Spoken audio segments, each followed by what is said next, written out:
بسم الله الرحمن الرحيم. أعزائي المشاهدين، السلام عليكم ورحمة الله، وأهلا ومرحبا بيكم في حلقة جديدة من حلقاتكم حكيم الأنف والأذن.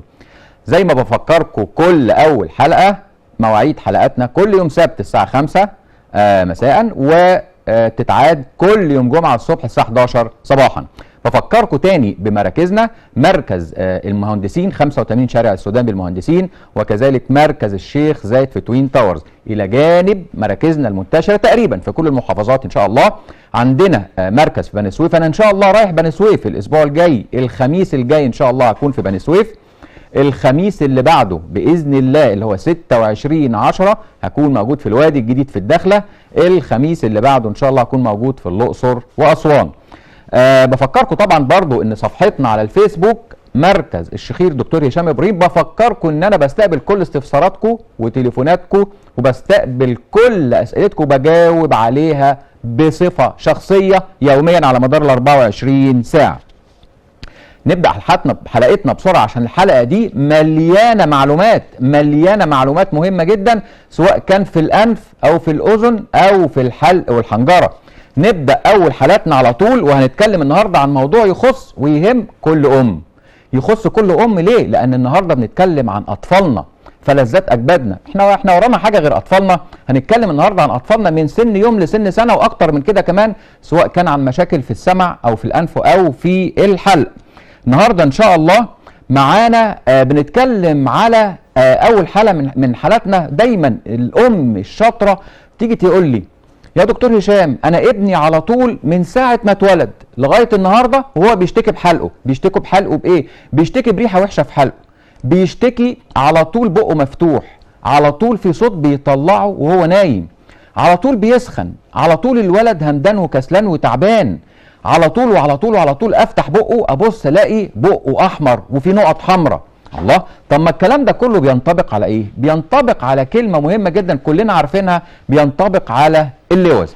طيب يا ست الكل، ابنك عنده اللوز، عملتي له ايه؟ ابدا يا دكتور، ده انا وديته بس للدكتور بتاعه وقال لي عنده التهاب في الحلق، شويه مشاكل، شويه التهاب في الحلق، او وديته الصيدليه وادوني علاج. ادوني ايه؟ ادوني مضاد حيوي ومسكن. طيب يا ستي، خف؟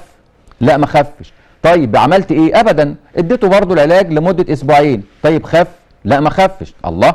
طيب النهارده احنا عايزين نقول الطفل اللي من اول يوم لغايه ما يبقى عنده سنه او اكتر من كده، هنودي الطفل ده لمين لما تبقى شكوته بالمنظر اللي حضراتكم شايفينه ده؟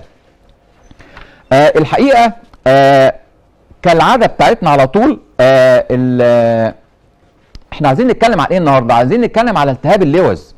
ناس كتير جدا برضو بتسال: يا دكتور هشام، احنا موضوع اللوز انتشر جدا دلوقتي، كل الاطفال عندنا بيعملوا اللوز. ايه الموضوع؟ موضوع انتشار اللوز، وموضوع ان انا كل ما اسال حد يقول لي ابني عايزه تعمل لوز. الحقيقه ان موضوع شيل اللوز النهارده زاد، لكن هو السؤال: اسباب زياده استئصال اللوز في عندنا. اسبابها كتير جدا، من ضمنها ان على طول النهارده الجو وما ادراك ما الجو، الاكل وما ادراك ما الاكل، مشاكل الجو ومشاكل الاكل بتاعنا الغير صحي، طبعا ده ليهم تاثير مباشر على موضوع الحلق. وكمان تغذيه الطفل نفسها، سواء كان الطفل بياكل على طول حاجات ساقعه قوي، على طول حاجات حراقه، واحنا عارفين طبعا احنا على طول بندي ولادنا طبعا المصروف بتاعهم ورايحين المدرسه، لكن المفروض المصروف دون الام توجه طفلها تقول له المصروف ده هيصرفه في ايه.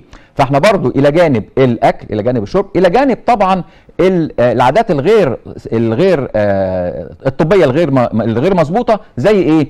زي مثلا تكدس اعداد الطلبه جوه الفصول. طب ما ده بيعمل عدوى، والعدوى واللوز دي عباره عن عدوى وبتنتقل للحلق، ومنها يحصل التهاب في الحلق. الى جانب طبعا برضو ان زياده اعداد الطلبه جدا، الى جانب ان الطلبه الفصول نفسها ما بتبقاش متهويه كفايه. عدم تهويه الفصول بتؤدي الى تكدس وتؤدي الى التهاب اللوز المزمن. طيب يا دكتور هشام، اللوز دي خط الدفاع الاول بتاعنا، وكتير جدا بيقولوا لنا سواء كانت جارتي ولا قريبتي ولا حتى الناس اللي بنروح لهم يقولوا لنا ان اللوز هي خط الدفاع الاول، وما تتعملش اللوز قبل 3 سنين، لان هي لو اتشالت الطفل هيبقى عرضه اكتر ان هو يحصل له التهاب حلق مكان لما اللوز اتشالت. ما خلاص البق فضي، مش انتوا بتقولوا كده؟ البق لما يفضى على طول اي عدوى بتدخل تعمل التهاب في الحلق. الحقيقه طبعا حكيم الانف والاذن احنا شغلتنا ان احنا بنصحح المفاهيم الطبيه، بمعنى ان مفيش حاجه اسمها اللوز هي خط الدفاع الاول. اللوز ما هي الا عباره عن خط ثانوي. كلمه ثانوي يعني ايه؟ يعني غير اساسي، يعني مش هي الطريقه الاساسيه في جهاز المناعه. جهاز المناعه عندنا بيتكون من حاجات كتير جدا. اللوز مش نمره 2 كمان، لا ده اللوز عنديا عباره عن طريقه او خط ثانوي للدفاع، لدرجه ان عندنا اكتر من شكل من اشكال اللوز. عندنا اللوز دي عباره عن ايه؟ غده لمفاويه. عندنا 7 انواع من الغدد الليمفاويه في المنطقه دي بس، وال7 انواع دول كلهم بيقوموا بمقام اللوز، يعني بمقام الدفاع عن اي التهابات بتحصل في الحلق. طيب السؤال المهم، طب اشمعنى اللوز اللي عليها كل المشاكل دي؟ لان يا جماعه اللوز هي اللي باينه في البق، بقيه الغدد الليمفاويه كلها مش باينه. يعني لو حضراتكم حطيتوا ايدكم تحت كده هتحسوا ان في زي بليه، دي غده ليمفاويه. الى جانب خلف الانف اللحميه، دي غده برضه ليمفاويه. زيها بقى 7 حاجات، ولكن اللوز هي زي ما بيقولوا ايه بقى؟ هي اللي في الوش، فواخده كل الكلام وواخده كل الاهميه. لكن الحقيقه لو اللوز اتشالت ايه اللي هيحصل؟ ما احنا مش هيحصل حاجه. اللوز، طب اشمعنى اللوز اللي بتلتهب؟ لان اللوز هي اللي في قلنا هي اللي زي ما بيقولوا في وش المدفع، وبق مفتوح، والهواء داخل، والاكل مش مظبوط، والهواء مش مظبوط، والالتهابات مش مظبوطه، والعادات بتاعتنا السيئه سواء كانت من احضان وبوس والكلام ده كله، كل ده بيعمل عدوى وبيعمل التهاب مزمن في اللوز. طيب اللوز النهارده لما نيجي نشيل اللوز هل فيها مشاكل؟ الحقيقه النهارده انا بعرض لكم حاله من الحالات الصعبه جدا في اللوز. النهارده عندنا حاله عمر ده طفل الحقيقه عنده تقريبا في حدود 6 سنين او 5 سنين. الولد عنده مشاكل خلقيه، بمعنى ان عنده ميه داخل مخه، عنده مشاكل في تكوينه. الطفل غير طبيعي، عنده بقه صغير، لسانه كبير، رقبته صغيره، عنده مشاكل طبيه وصحيه كتير جدا، لدرجه ان هو عمل ودخل اوضه العمليات قبل كده، وللاسف لاسباب طبيه ما عرفوش يعملوا له عمليه اللوز، والولد خرج تاني. النهارده الحقيقه احنا جايبينه، انا عايز اوريكم والده، وليه والده كان مصر جدا ان هو يعمل عمليه، عشان الولد سمعه ضعيف، وعشان الولد ما بينامش وفاتح بقه وعلى طول عنده مشاكل. نشوف الفيديو ونرجع لكم تاني. ده ابني عمر، مولود عنده عيب خلقي في نقطة مية في المخ، وكان عنده اللوز واللحمية وما بيسمع، والسمع بتاعه كان متأخر جدا. الدكتور وديناه من 6 اشهر للدكتور. الدكتور قال ما ينفعش نعمل عملية اللوز، عمل له اللحمية وعملنا له انابيب في الودان علشان السمع. وللأسف الشديد ان بعد ما عملنا له العملية دي السمع ما اتحسنش، مفيش حاجة اتحسنت، يعني اتحسن بنسبة 5%. واحنا وجينا للدكتور هشام ان شاء الله، ربنا يصلح ما بين ايديه، نعمل عمليه زرع انابيب في الودان، وهنشيل اللوز وباقي اللحميه اللي موجوده، وندعي ربنا ان شاء الله يشفيه شفتوا حضراتكم الطفل شكله عامل ازاي؟ شفتوا الاب الحقيقه يعني لف وسال ودى الولد يعمل عمليه. انا عايز اوريكم الحقيقه شكل الولد وهو واقف، نتفرج على الصور بتاعت الولد ونبتدي نشرح شويه كده شكل الولد. شكله شايفين حضراتكم شكل الولد عمل ازاي؟ الولد شكله قصير، مع انه طيب جدا على فكره وحبوب جدا وهادي. الولد شايفين لو تاخدوا بالكم لسانه خارج بره بقه، رقبته تقريبا ما فيهوش رقبه، الولد دماغه كبيره لان فيها كميه ميه من جوه زياده. الولد ده الحقيقه حاله من الحالات الصعبه جدا، لدرجه ان هو زي ما برضه قال ان هو دخله عمليه قبل كده، وللاسف لاسباب طبيه ما لم يوفق ان العمليه تتعمل. الحقيقه اللي انا عايز اقول ان كل حاله ليها درجه رعايتها، سواء كان من الطبيب، سواء كان من التخدير، سواء كان من الالات، سواء كان من الاجهزه، اجهزه ليزر، سواء كان من غرفه العمليات، سواء كان حتى من التمريض، وحتى ما بعد التمريض والافاقه وما بعد الافاقه. طيب، وعندنا كمان الولد ده ليه مشاكل طبيه واحنا بنعمل له العمليه كجراحه.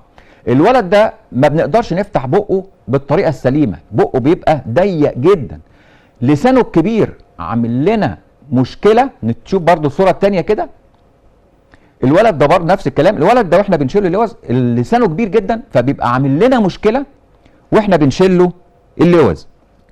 الى جانب طبعا اللحميه الفظيعه اللي عنده، الى جانب لسانه متضخم جدا جوه بقه، الى جانب ان احنا عايزين نخلص العمليه بسرعه نظرا لان تخديره بيبقى صعب.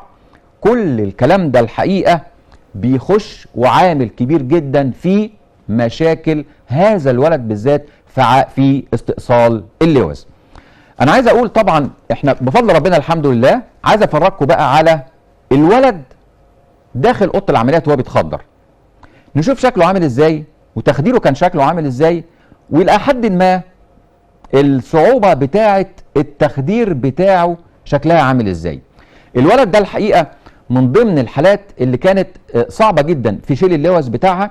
ده مش كده وبس، ده الولد كمان كان عنده مشكله في السمع. انا دايما نقول ايه؟ دايما نقول ان مشاكل الحلق سواء كانت لوز او لحميه او كل المشاكل دي، كل الكلام ده بيأثر على سمع الطفل. سمع الطفل بيأثر ازاي؟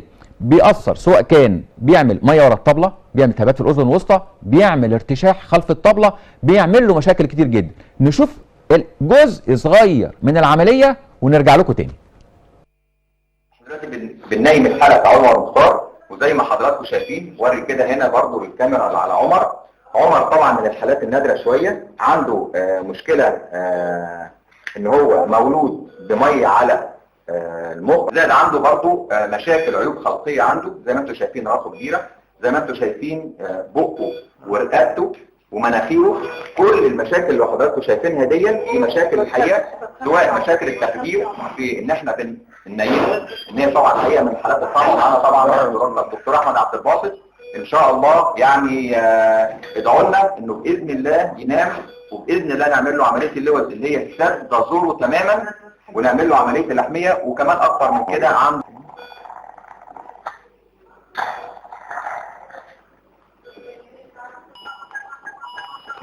واحد زيرو بيقل برضه، هبتدى يزيد الساعة 2 8 عادي خلاص 18. هو ايه كان كده زي ما انت عايز، مش هتفرق معايا اي حاجه ولا اي حاجه تفرق، بس مش عارف اشتغل ازاي الدنيا جوه دي. الحمد لله طبعا، الحمد لله بتوفيق ربنا الولد قدرنا ننيمه، وبتوفيق ربنا برضو قدرنا نعمل له عمليه اللوز واللحميه، ونعمل له كمان الانابيب في الطبله. انا الحقيقه انا عارف ان كل مشاهديه قلبهم جامد، عشان كده انا جبت لهم الفيديو دون، وانا عارف ان هم يوم ما يتفرجوا على حاجه زي كده عارفين ان الكلام ده يعني دي اوضه العمليات، وهو ده مشاكل. ما انا الحمد لله الولد عدى زي الفل ومفيش اي مشكله خالص. انا فرجتكم على جزء صغير من العمليه. الحقيقه انا عايز اوريكم الولد بعد لما عملنا له لوز لحميه وركبنا له انابيب. انا عايز افرجكم والده الحقيقه كان شكله عامل ازاي بعد ما كان قلقان وبعد ما كان متضايق. انا عايز تشوفوه بعد العمليه اخباره ايه. الحمد لله رب العالمين. انا والد عمر، الحمد لله عملنا له العمليه اللي هي شق ميه من ورا طبله الاذن، ودلوقتي الحمد لله عملنا له اللوز واللحميه. الحمد لله دلوقتي بقى كويس، بيقدر يتنفس كويس وبيسمع كويس، وما عادش في رياله زي الاول، ووشه وشكله رجع للوضع الطبيعي الحمد لله رب العالمين. وربنا يصلح ما بين ايدين الدكتور هشام. الحمد لله. يعني انت حاسس فعلا ان هو قبل العمليه فرق عن بعد العمليه؟ لا الحمد لله رب العالمين كتير قوي يعني. الحمد لله. انت عارف ان عمليه عمر من العمليات اللي كانت صعبه جدا. الحمد لله. انا كنت شايف حضرتك خارج من العمليات يعني تعبان قوي الحقيقه يعني كانت من العمليات اللي صعبه جدا وخاصه في تخديرها. وانت يمكن حاولت ان حد يعمل لك العمليه قبل كده ما ينفعش. لا ما ينفعش يا دكتور، احنا يعني ما تحسنش. احنا حاولنا قبل كده نعمل العمليه وبالفعل رحنا للدكتور بعد ما دخل اوضه العمليات كان في صعوبه في تخدير عمر، الدكتور ما عرفش يعمل له العمليه وما عملناهاش وخرجنا على كده لحد ما ربنا وفقنا وجينا للدكتور هشام. الحمد لله عملوا اللازم لان كان مشكله في تخدير عمر والعمليه كانت صعبه. العمليه الحقيقه كانت صعبه فعلا. عمليه عمر من اصعب الحالات فعلا اللي ممكن تتعمل. الحمد لله. الحقيقه بابا جالي بعد كده كتير جدا وقعد يقول لي ان الولد يعني اختلف تماما، اختلف في هدوءه واعصابه. الولد ابتدى يتحسن، ابتدى يسمع، ابتدى يتعامل مع اللي حواليه، ابتدى يتفاعل مع الاطفال اللي زيه، ابتدى حتى نموه الفكري يفرق شويه. الكلام ده مهم جدا لان الولد لما يبقى مخنوق الاكسجين اللي بيخش له قليل، سمعه قليل. نتنقل على طول بقى للحالة التانية اللي احنا بنتكلم فيها النهاردة، وبنتكلم النهاردة على مشاكل أطفال في أول سنة. السمع يا جماعة، كتير جدا من الأمهات بتيجي تقول لي ابني من ساعة ما اتولد لغاية النهاردة عنده سنة ولا سنتين ولا 3 بيخنفر، مناخيره مسدودة، بيرشح، عنده لما بندهله ما بيسمعش كويس، لما حروفه، طب ولا حروفه أخبارها إيه؟ تقول لي لا والله حروفه برضه مش مظبوطة. طيب النفس بالليل شكله عامل ازاي؟ لا برضه مش مظبوط، على طول فاتح بقه، مشكلة كبيرة جدا. كل الكلام ده طبعا بيأثر على مشاكل السمع. طيب النهارده عندنا الحقيقة موضوع مهم جدا نتكلم فيه، وموضوع المية ورا الطبلة.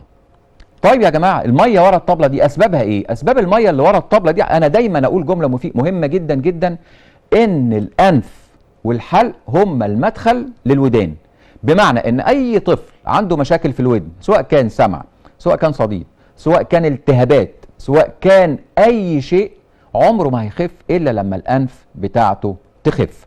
طيب اسباب التهاب الاذن الوسطى وارتشاح خلف الطبلة، كل شيء يحصل في الانف يبقى فيه مشكلة في الانف يأثر على طول على الاذن الوسطى، سواء كان رشح وعطس، انفلونزا، حساسية، لحميات، غضاريف، حاجز انفي، حتى اللوز واللحميه اللي تبقى موجوده لورا خلف الانف، كل ده بيأثر. مشاكل في قناه ستاكس، كل ده بيأثر على السمع. طيب السؤال الحقيقه المهم جدا، الميه اللي ورا الطبله دي، هو احنا يعني ليه دايما الدكاتره بتخاف من الميه اللي ورا الطبله؟ الميه اللي ورا الطبله دي الحقيقه فيها مشكله انا بسميها حرامي السمع. الميه اللي ورا الطبله دي ليه؟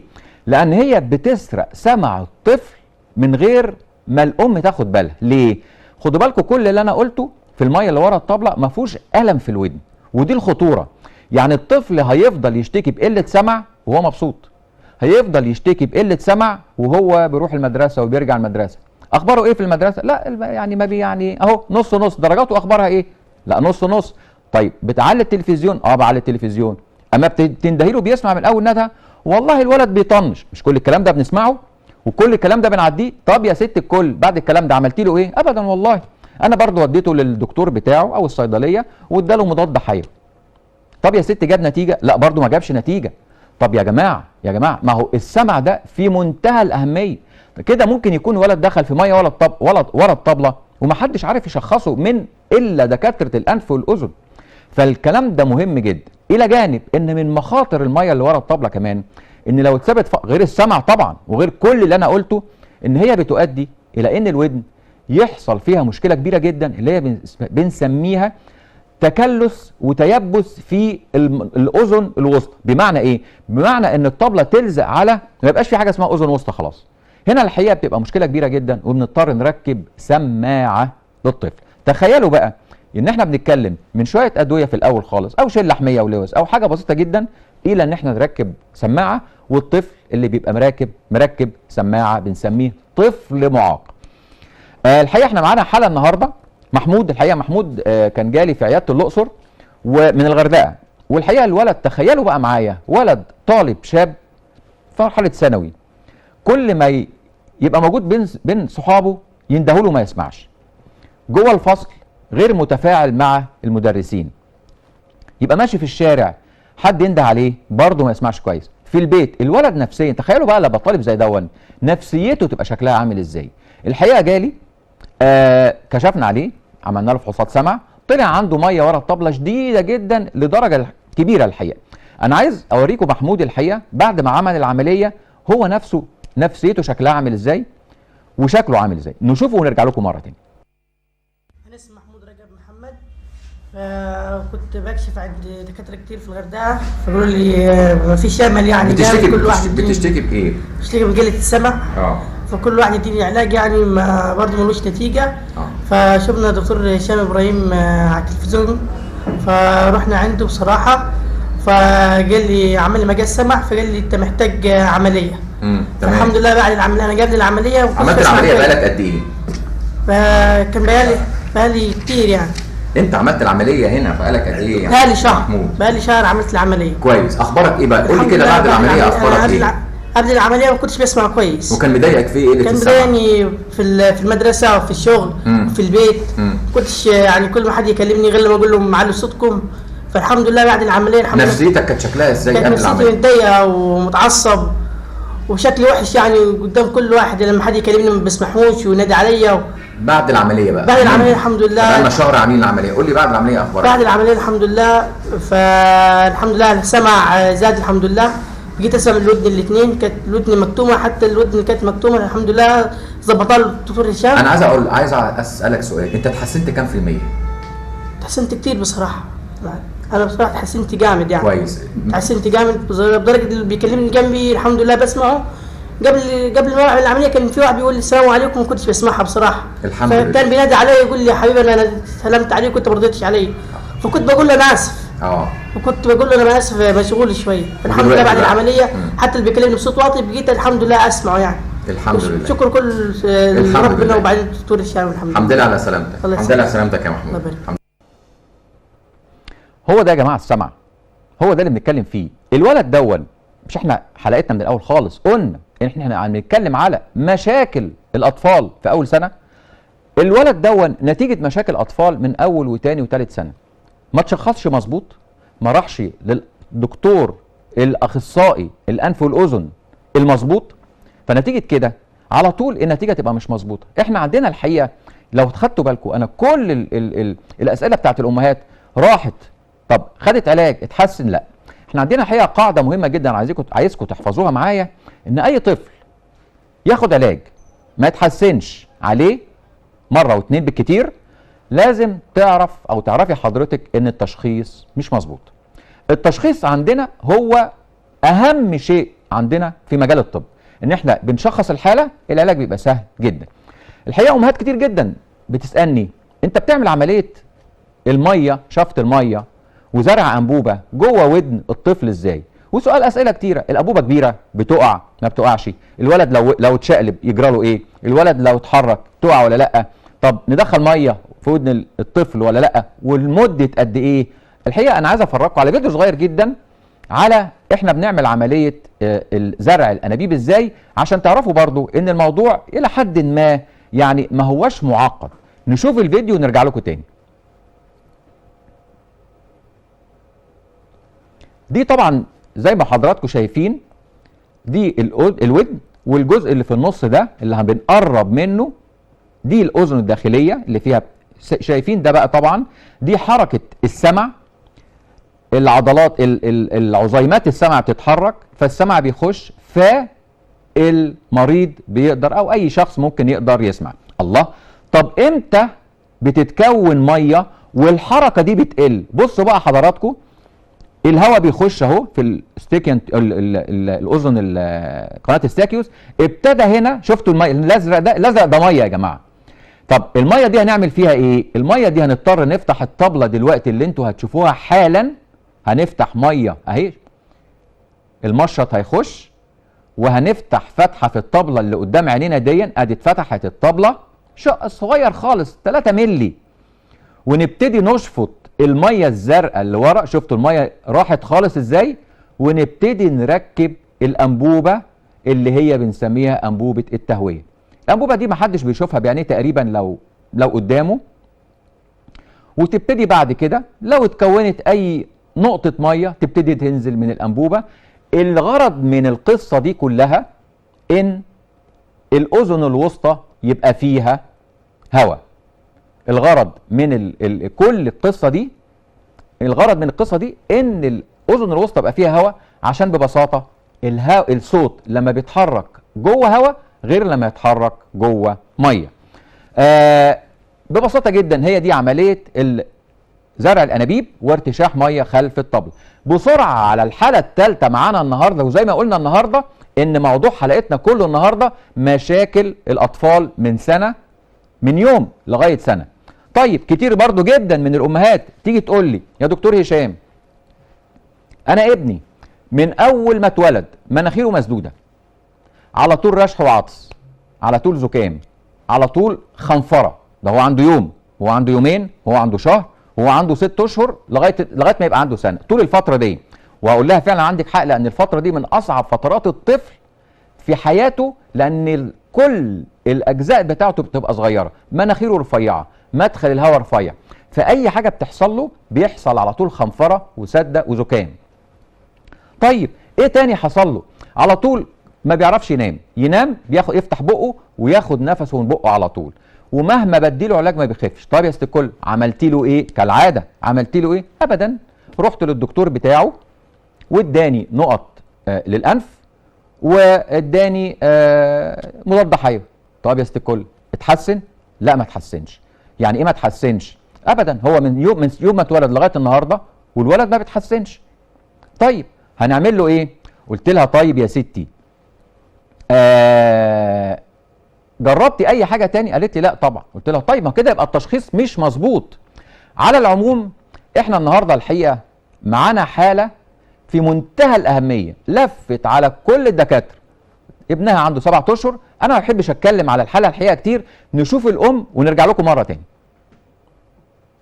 بقى له اكتر من 7 شهور وهو مناخيره تعبان جدا، ولفيت على كل دكاتره الاطفال من اشهر الدكاتره، والكل يقول لي عنده شبه حساسيه مناخيره، وحطي له محلول ملح، وانا يوميا بحط له محلول ملح اكتر من مره لحد ما مناخيره سدت خالص وتعب جدا.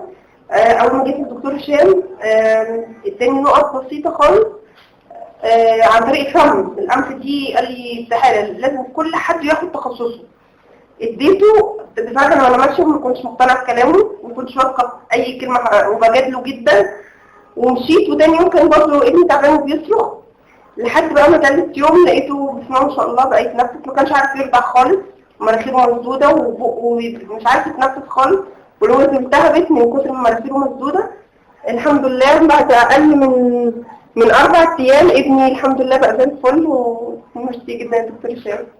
بس عايزه اقول حاجه، ان مش كل ام هيكون دكاتره الاطفال وحدة الولاده مهمين جدا، بس لو الطفل اشتكى بمناخيره او بودانه او بزوره تروح لدكتور متخصص انف، لاني انا بقالي 7 شهور بعاني من محلول الملح ده. لما سد مناخير ابني ما كانش حتى عارف يرضع ولا ياكل ولا اي حاجه، عملت مشكله جامده، والحمد لله هو ابني دلوقتي كويس زي الفل. هي دي يا جماعه مشاكل نقط الانف، وهي دي الحقيقه من اخطر الحاجات على الانف، مشاكل نقط الانف. طبعا نقط الانف ده ناس كتير جدا بقى لا انا ما بحطش نقط انف، اصل انا بحط محلول ملح. لا اصل انا ما بحطش محلول ملح، انا بحط ميه بحر. لا انا ما بحطش ميه بحر، انا بحط بخاخ. لا انا ما بحط، وهكذا. يا جماعه نقط الانف في منتهى الخطوره. طب بتعمل ايه نقط الانف؟ اولا بتعمل ضمور في اغشيه الانف، بتعمل مشاكل، بتعمل تضخم في الغضاريف، بتعمل حاجه بنسميها، ودي في منتهى الخطوره، بنسميها ادمان لنقط الانف. طب السؤال المهم، امتى ندي نقط الانف؟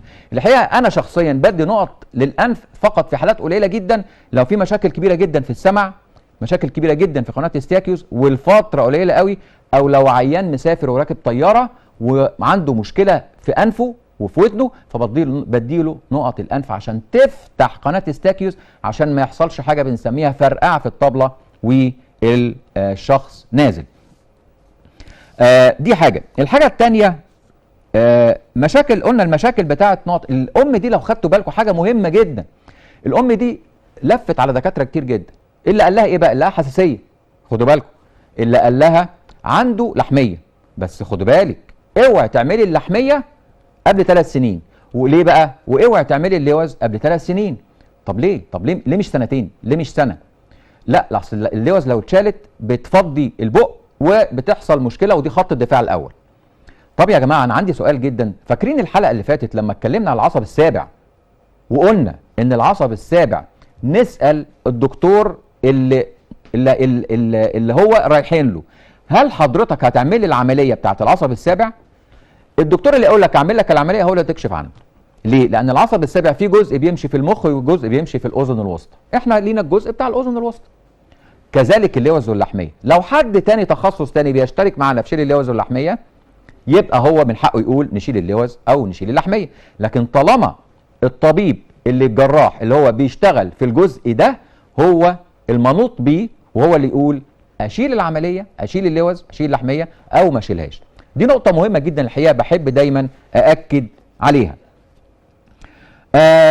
برضو قالت انا وديته عملت له التشخيص الحقيقه كان كتير جدا، حساسيه، عندنا جيوب انفيه، الحقيقه كل الكلام ده احنا هنتطرق عليه في ان شاء الله في الاسابيع القادمه.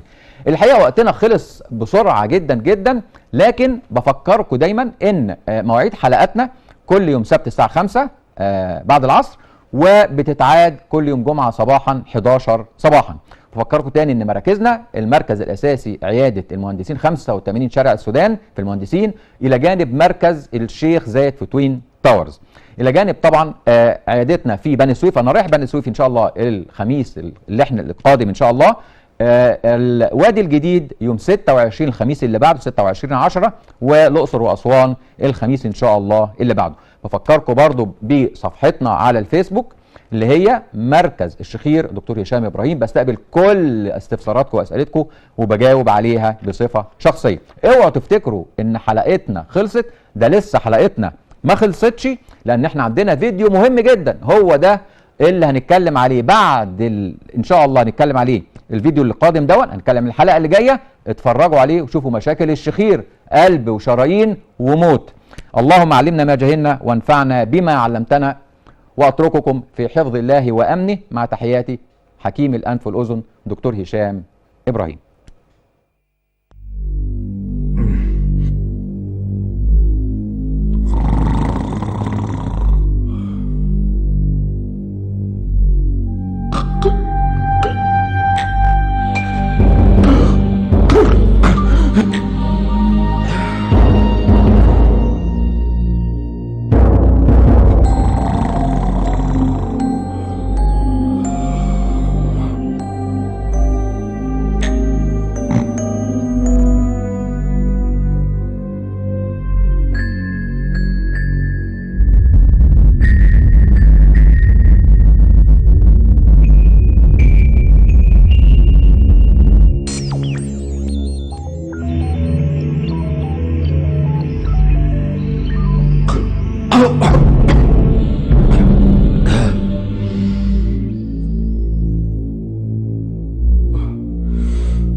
Ah